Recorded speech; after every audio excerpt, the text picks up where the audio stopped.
a year. It's a pretty substantial commitment. Question number 7, Joe Goodhew. Thank you, Mr Speaker. My question is to the Minister of Agriculture. What steps has the government recently taken to support the development of water storage and irrigation? The Honourable David Carter. Mr Speaker, on Monday the Prime Minister announced a major package aimed at accelerating the development of sustainable water storage and irrigation infrastructure. The package has two parts. The first is a $35 million irrigation acceleration fund to support the development of irrigation proposals to an investment-ready stage. The second stage will see the government from 2013-14 potentially investing up to $400 million of equity in the construction of regional-scale schemes on commercial terms to encourage third-party investment.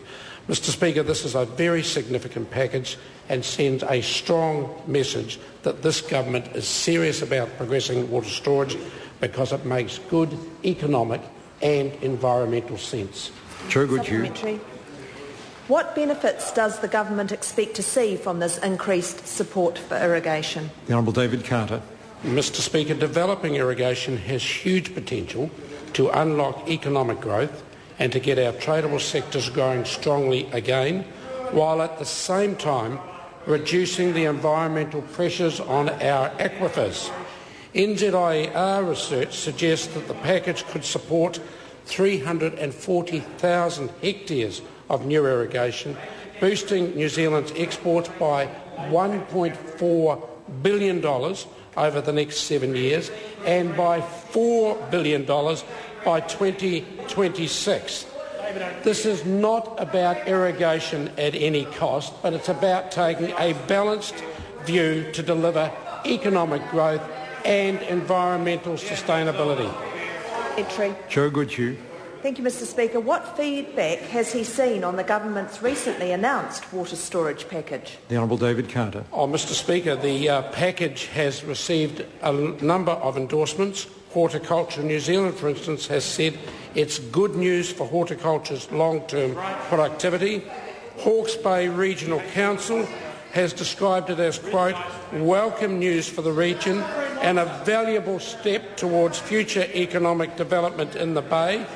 And the Central Otago Mayor said, quote, exciting for Central Otago and a step in the right direction. One comment I have just noted was from Bob Engelbert, a respected farm management consultant in South Mid-Canterbury, and he has said, quote, it's a good sign of government support for agriculture in New Zealand. It's just a pity for the whole of the east coast of the South Island that this sort of project wasn't considered 20 or 30 years ago. Te Roa Flavel.